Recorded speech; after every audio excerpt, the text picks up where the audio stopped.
our life support agenda is really making the case for improved financing, more effective financing, connected with the climate agenda, delivering the priorities that are needed on the ground so that we can drive down road traffic injuries and fatalities and have a much more effective, safe and sustainable approach to transport and mobility.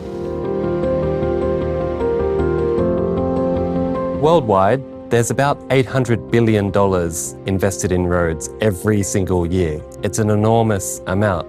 And the world's development banks estimate that in order to achieve the Decade of Action target of a 50% reduction, we need to invest about $25 billion a year, also a large amount. But that's only 3% of what is spent on roads worldwide.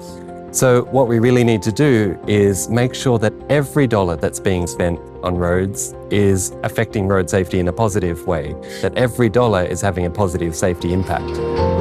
New roads aren't always safe roads. In the worst cases, what we get in low and middle income countries is that there'll be an expressway project with financing from a development bank that will not include measures for pedestrian safety, for protecting vulnerable road users.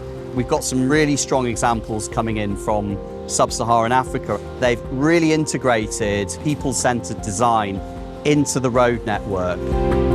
The RISE project is a rural roads project, and it's a World Bank finance project being implemented by the Tanzania Rural and Urban Roads Agents.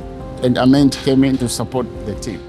Under the RISE project, we have a very specific program called People-Centered Design Approach. It's designing the roads for the people and not for the vehicles. And it involves engaging people from the planning stage to the implementation stage. You do need an increased level of financing. How we work with the institutions responsible for financing, the development banks, but also how we access other sources of financing as well, climate financing, finance from the private sector, shifting away from the current dominant way that things are done.